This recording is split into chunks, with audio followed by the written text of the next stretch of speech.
Assalamualaikum Mbak Raya, selamat datang kembali di Guru Gembul Channel. Tapi ini spesial karena saya datang ke kampungnya kembaran saya. Jadi ceritanya udah 2 tahunan kita kontakan sebenarnya. Kenapa jadi jalinan kasih dong? Ini udah dulu Aduh, tuh. akhirnya... Jadi sekarang kita mau ngobrol-ngobrol, tapi ngobrolnya kesana kesini aja lah ya. Ngalur ngidul aja. Namanya juga kan baru pertama kali sebenarnya nggak pertama kali ketemu sih, tapi baru pertama kali bikin konten berdua yang di YouTube. Kayaknya mungkin kalau bahasa orang Islamnya silaturahmi dulu kali ya. Ta'aruf dulu. Ta'aruf kayaknya kejauhan sih. Gimana kabarnya Pak Gembul? Baik, tapi ini nggak sih ada tim kreatif yang nyediain PC gitu. Jadi kita nanti bisa bandingin mirip nggak sih sebenarnya? Kan banyak netizen yang mempertanyakan ini kok mirip gitu, apa saudaraan? Gue tuh pertama kali tahu lu adalah banyak orang yang cecein akun lu ke gua. Nah iya. Itu pertama kali gue kenal lu di sosmed. Terus pertama kali gue lihat, masa sih gue lihat emang mirip sih. Gue lihat juga ya, dalam mirip. Posisi tertentu. Dalam posisi tertentu memang mirip gitu. Setelah itu gue abaikan. Waktu gue tahu ada akun Guru Gembul itu belum membuat gue pengen nonton konten lo awalnya. Gue cuma tahu ada orang yang namanya Guru Gembul, tapi gue belum tonton kontennya. Sampai akhirnya nggak berapa lama setelah itu banyak orang yang DM ke gue, Cok lo harus tonton kontennya Guru Gembul, Cok lo harus tonton kontennya Guru Gembul. Awalnya gue pikir, sumpah ya gue gak bohong ya, awalnya gue pikir itu konten komedi karena namanya kan nggak serius, karena namanya Guru Gembul kayak Paman Gembul, kayak Lenong gitu-gitu. Tadinya gue pikir seperti itu. Ternyata setelah gue tonton, bahkan tadinya gue berasumsi lo ustadz bahkan. Oh gitu ya? Iya. Saya al ustadz. Iya, karena jenggot-jenggotnya kan. Akhirnya setelah gue tonton, oh ternyata lebih ke pengetahuan umum sih sebenarnya. Iya, pengetahuan umum. Pengetahuan umum, dan baru gue tahu lo ternyata adalah seorang guru. Iya, emang guru beneran. Etika dan pengetahuan. Maksudnya apa tuh? Iya, yang dimasukin di konten saya itu bukan pengetahuan aja, tapi etika dan pengetahuan gitu. Oh iya. Jadi makanya pada waktu itu juga langsung itu Pak Guru tolong cerahkan itu pemuda tersesat yang kembaran itu, karena mereka butuh pencerahan. Kan saya dikiranya guru gitu, terus ini ada satu orang yang kembaran bentuknya mirip tapi pikirannya beda gitu, jadi harus dipelihara dari siksa api neraka gitu, jangan sampai kecemplung lebih dalam lagi gitulah. Tapi itu mah pikiran-pikiran netizen. Dan pas saya ketemu itu, pas ketemu kayak gini ya, iya emang ini harus dicerahkan. Tapi akhirnya senang bisa ketemu untuk pertama kalinya dalam sebuah konten. Iya. Ternyata, oh ya sebelumnya gue harus ucapin selamat dulu. Udah masuk ke klub orang-orang yang pernah disomasi. Siapa? Buat orang yang ngikutin kontennya Guru Gembul, kemarin beliau sempat disomasi ya. Iya. Gimana tuh rasanya tuh pertama kalinya disomasi? Sangat antusias. Sangat antusias. Sangat antusias karena pada waktu itu saya langsung ya udah mau disomasi mau apa gak apa-apa, tapi ayo kita debat terbuka. Merekanya mau. Wah, saya kalau debat terbuka kayak gitu mau gitu. Iya. Jadi tempat saya untuk bisa pansos gitu, tempat saya bisa untuk menunjukkan ini kan akhirnya di seperti itu gitu. Dan sebenarnya juga kemarin tuh banyak orang yang bilang saya nggak usah ngeladenin lah karena itu juga deliknya nggak kena gitu kan. Iya. Ya banyak lah Pak Richard Lee, Pak siapa juga mintanya supaya ini. Tapi ya justru klarifikasi itu penting, tempat di mana saya bisa menyampaikan gagasan, ide-ide. Makanya pas kemarin itu debat terbuka, saya gunakan manfaatkan untuk menyampaikan ini ada beberapa nilai-nilai yang harus dipahami bersama. Jadi kesalahpahaman itu sering muncul gara-gara kita salah diksi, salah konsep, salah definisi, salah pendekatan. Nah, saya jelasin itu semuanya satu demi satu, tapi di tengah jalan langsung di-cut, udahlah sepakat aja, sepakat. Ya udah sepakat. Oh tapi iya. Sebenarnya gitu. Makanya ya gitu, saya mau nanya nih. Boleh. Kan kita soal diksi-diksian. Kita diksi-diksian boleh. Disunat nggak sih? Disunat. Oh iya disunat. Gue disunat. Nah ini juga adalah sebuah stereotip yang agak brengsek juga nih ya. Seolah-olah semua orang yang non-muslim tuh biasanya seolah-olah tidak disunat. Padahal sebenarnya sunat dan tidak disunat tuh kalau di medis itu kan sudah lebih ke pilihan aja sebenarnya. Oh iya, itu medis. Itu alasannya adalah medis atau kepercayaan?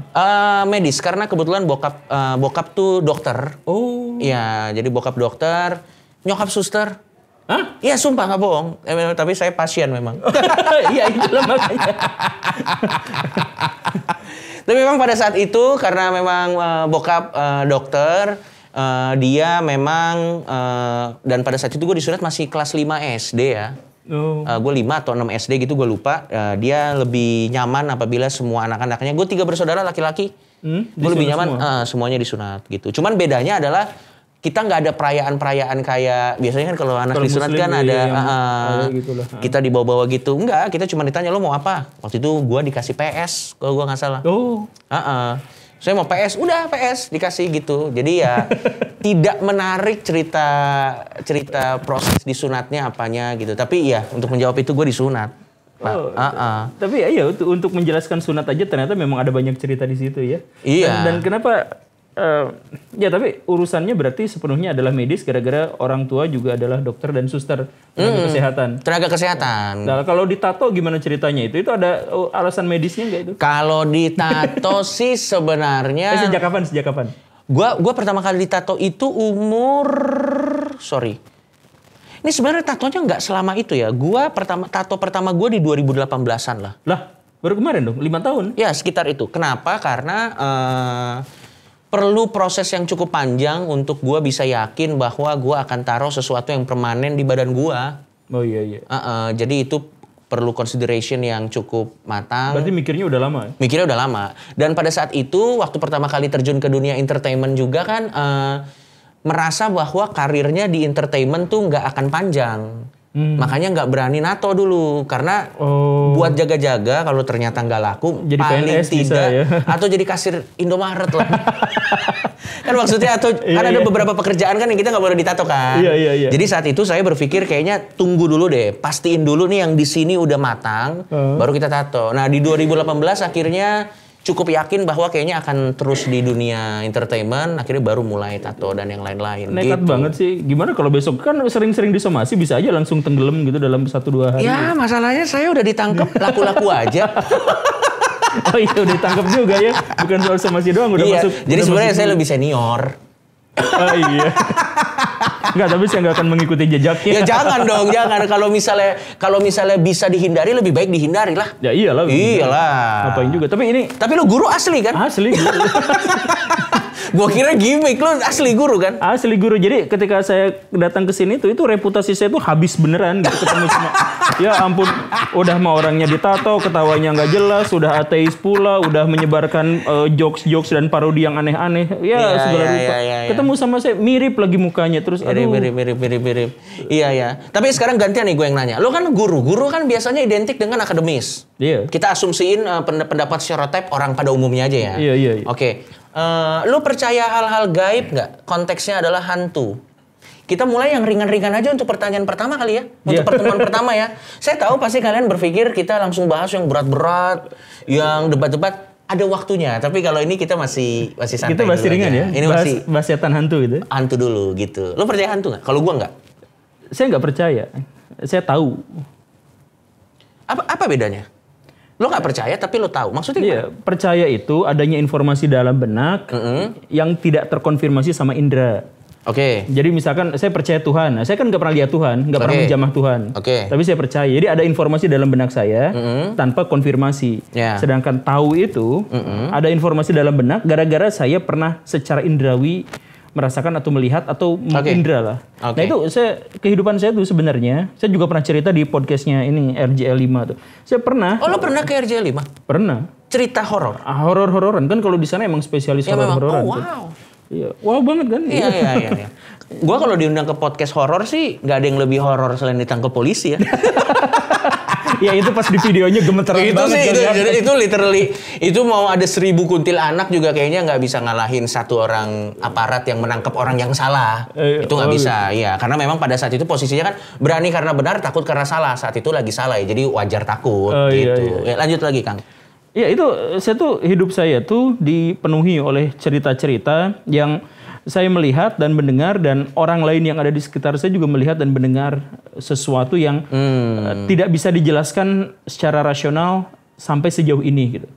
Sampai sebatas ini. Jadi ada ceritanya di situ misalkan soal dari celah-celah lantai yang bambu itu, yang palupuh. Orang Sunda menyebutnya palupuh kan kayu kan, bambu. Iya Kang. Nah itu muncul tulang lutut gede banget tuh, nyundul kaki saya sampai kaki saya tuh terangkat gitu. Dan itu dilihat sama semua orang.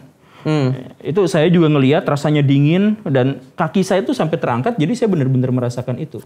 Pertamanya itu bagaimana ceritanya si tulang lutut bisa menyembul ke situ dan menembus kayu tapi tidak menembus kaki saya gitu. Kemudian emang itu siapa yang ada di bawah yang dorong kan, dan ada banyak cerita seperti itu. Yang akhirnya itu berujung pada sebuah kesimpulan bahwa ada makhluk halus. Ada. Saya nggak cerita. Jadi maksudnya pemahaman saya tentang makhluk halus bukan berarti itu hantu atau setan gitu. Tapi pasti ada makhluk tertentu yang sampai sekarang saya belum bisa jelasin. Saya bertahun-tahun itu berupaya untuk memberikan penjelasan. Saya kumpulkan sampai 11 teori dan saya coba-coba tentang bagaimana caranya manusia melihat hantu secara sains gitu. Jadi misalkan soal kekurangan oksigen, soal pendengaran 18 Hz, soal dan saya kumpulin semuanya dan saya cobain satu-satu dan saya bisa melihat hantu-hantu itu secara ilmiah gitu. Saya melihat hantu tapi saya yakin ini memang halusinasi secara ilmiah karena saya bikin penelitian seperti ini gitu, sama seperti yang dilakukan. Nah, saya bikin yang kayak gitu. Jadi kalau misalkan di ruangan ini semuanya mau lihat hantu, saya bisa mau lihat hantu semuanya di sini. Tapi itu mungkin lebih ke halusinasi jatuhnya kan. Iya, tapi itu ilmiah. Maksudnya hantu versi ilmiah ya halusinasi kan maksud lo kan? Iya. Karena halusinasi itu bubur. Aduh, nasinya dihalusin saya gitu. tahu. Memang humor guru tuh seperti ini. Ya tapi wajar karena kan beliau kan dari tenaga pengajar yang harus terinformasi, bukan harus lucu, ya wajar dong kalau. Makanya salah satu karakteristik guru itu harus kalau ngelucu harus garing gitu. Ya itu garing karena guru bukan karena gajinya kecil. Bukan. Gaji guru tuh gede. Oh gede. Oh takut disomasi lagi.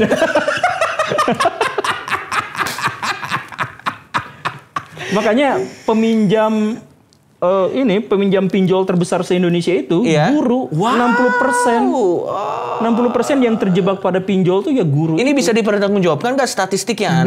Anda baru disomasi loh. OJK yang ngeluarin itu. Maksud saya adalah mereka minjem pinjol itu justru karena mereka tahu gaji mereka cukup untuk bisa melunasinya. Jadi itu gede itu.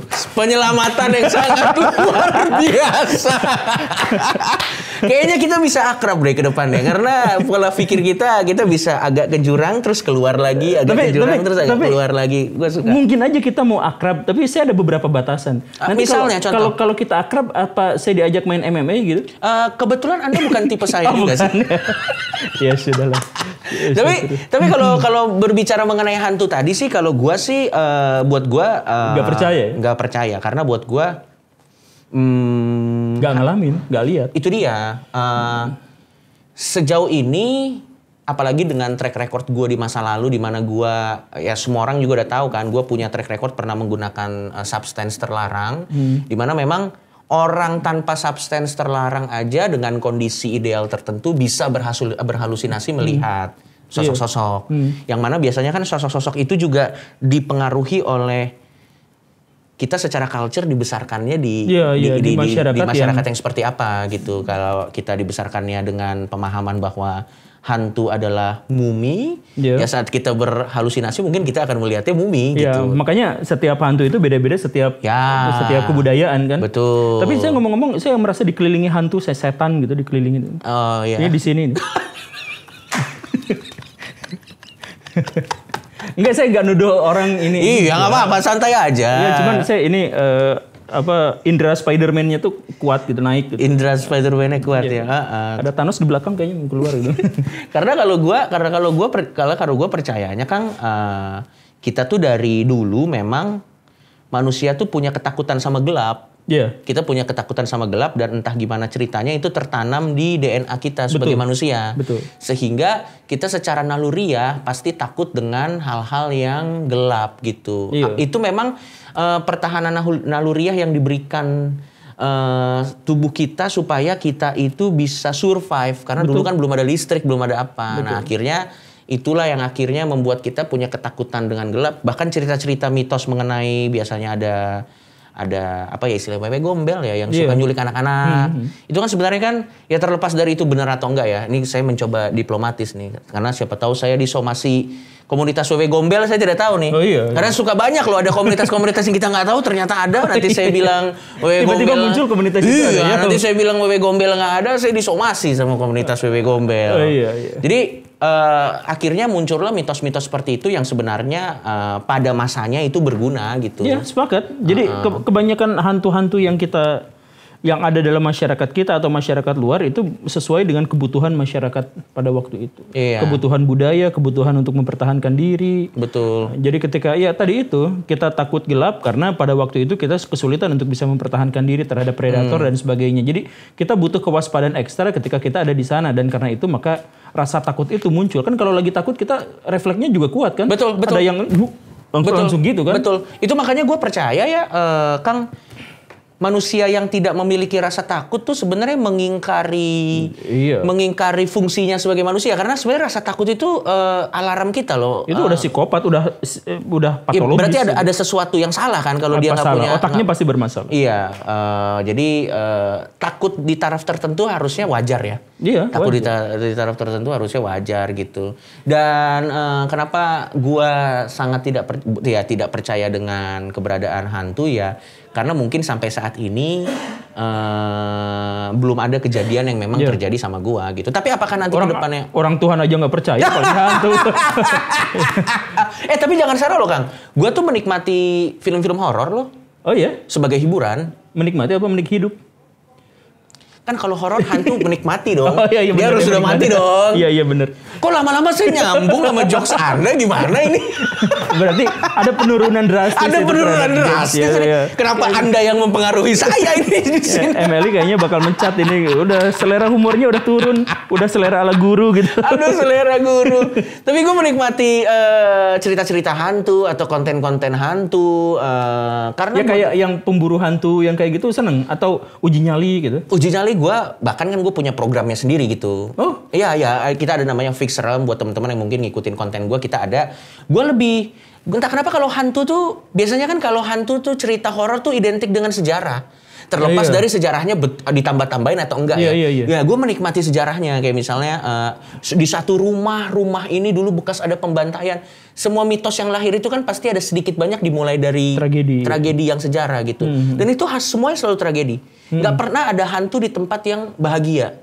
Oh iya. Ya nggak pernah kan? Coba saya pikirin dulu ya. Saya baru kepikiran. Nggak pernah hantu-hantu yang munculnya kayak misalnya di rumah ini dulu keluarganya harmonis, kan nggak serem. Oh iya. Nggak serem sama sekali gitu. Gua nggak. Rumah kentang itu dulunya adalah koki yang sangat kaya raya dan bisa menghasilkan banyak kentang goreng dan laku di pasaran. Betul. Nggak bisa kayak gitu ya. Betul. Nah cuman yang berbeda dengan gua dan teman-teman gua yang lain. Kan yang agnostik ateis kan nggak cuma gue kan, ada juga orang lain yang seperti itu. Cuman bedanya adalah gue saat bertemu dengan orang-orang yang meyakini bahwa hantu ada atau bahkan orang-orang yang mengklaim dirinya indigo, itu bisa itu bisa jadi perdebatan lain lagi tuh. Tapi kita nggak usah kesana. Kita bikin konten indigo. Kan banyak tuh. Banyak. Tapi saat gue ketemu dengan teman-teman yang seperti itu, gue cukup bisa menahan diri untuk percaya bahwa mereka percaya, mereka melihat. Oke. Jadi gue di situ levelnya. Jadi gue nggak mocking. Oke. Gue juga cukup toleran gitu. Iya, biasanya kalau yang tidak percaya justru malah toleran. Yang tidak toleran itu yang percaya pada kepercayaannya biasanya gitu. Tapi kalau ini nih ada pertanyaan lucu nih. Bukan lucu sih, biasa aja. Kalau jangan nggak pede gitu. Oh iya. Ya saya berhadapan dengan salah seorang yang tuh. Kenapa jadi nggak pede? Santai aja. Saya belum ngomong aja udah ketawa habis-habis. Berarti ternyata lelucon saya kuat juga ya. Oh iya, bisa. Salah juga. Sekarang ini diem, jadi nggak ketawa juga kan. Susah juga nih ngobrol sama guru gembul. Tapi ini sebentar. Ini pasang lagi. Kenapa emang? Enggak, tadinya buat mainan apa gitu kan, biasanya saya megang sesuatu. Tapi ya udah nggak apa-apa. Iya. Ini kalau memang tidak percaya Tuhan, gimana ceritanya itu ada teks ayat Alkitab itu nempel di situ Lukas. Oh iya, ini wah gila, lu cukup detail. Lu cukup detail ya. Iya, detail. Lu cukup detail. Saya bisa menghitung jumlah rambut di sana. Kayaknya itu agak berlebihan. Tapi kalau yang ini lu cukup detail. Oh iya betul, ini ada Lukas 10:18. 10 ayat 18. Ini Bukan berarti, jadi mungkin untuk menjelaskannya, bukan berarti saat lo melihat ada orang punya tato yang melambangkan gambar lambang-lambang agama tertentu, dia pasti religius gitu. Itu jawabannya tentu itu. Tapi buat yang penasaran, apa itu Lukas 10 ayat 18, silakan di Google, itu adalah ayat tentang setan dibuang dari surga. Iya. Gitu. Tentang setan dibuang dari surga. Iya, silakan aja. Jadi itu tentang pengkhianatan setan pada menurut mitologi orang Kristen. Ya, makanya pemuja Lucifer pasti masukin ayat itu gitu ya. Ini ada Lucifernya di sini tulisannya tuh. Iya, di sini saya ada, di sini ada. Di sini saya ada. Sebenarnya kalau tato-tato... Jadi sebenarnya lu Coki apa Lucifer sih? Coki. Oh Coki. Jadi di bukan KTP Lucifer Coki. itu harusnya. Ya enggak. Ini cuman biar jadi pemicu ngobrol aja. Oh, atau untuk memperkuat iman keateisan gitu. Enggak sih, gue sampai ke sana. Bukan yang perlu iman kan yang beragama. Oh iya.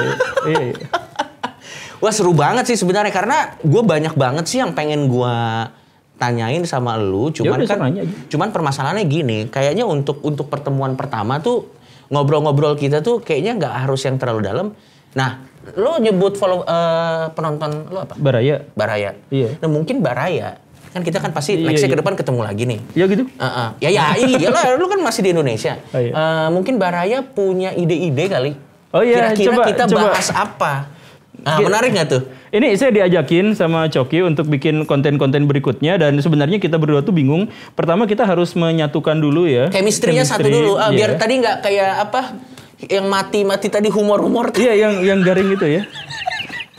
Supaya kita punya chemistry-nya satu dulu gitu. Iya. Nah, jadi silakan Baraya kalau misalkan termasuk juga kalau tidak setuju saya collab sama orang ini karena akan menjatuhkan reputasi harga diri saya. Boleh juga kan? Boleh juga ditulis. Soalnya di kan masalah dibaca atau enggak kan itu lain cerita ya.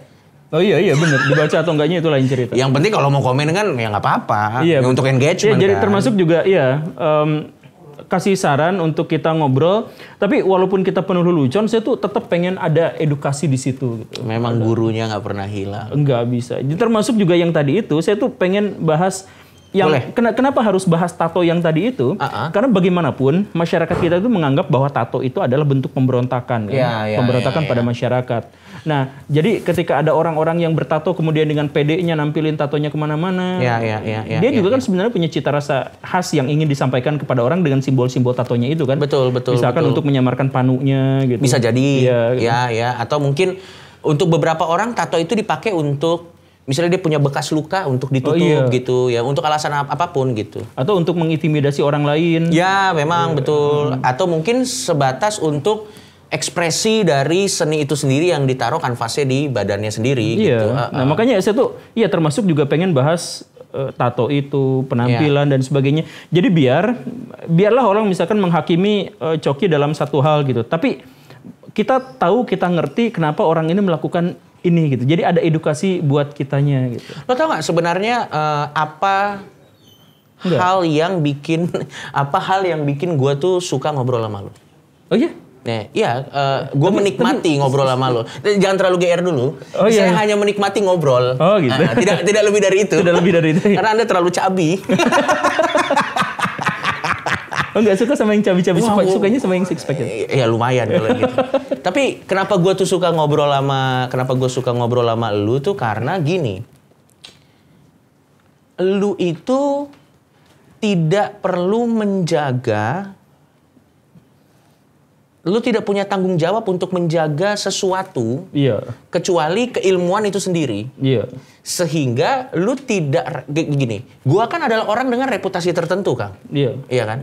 Sehingga saat seperti yang lu bilang tadi, terlepas itu bercanda atau enggak ya, terlepas lu itu tadi bercanda atau enggak, karena gua orang dengan reputasi tertentu, saat ada seseorang di samping gua, sedikit banyak pasti akan ada efeknya, entah itu efek buruk atau efek positif gitu.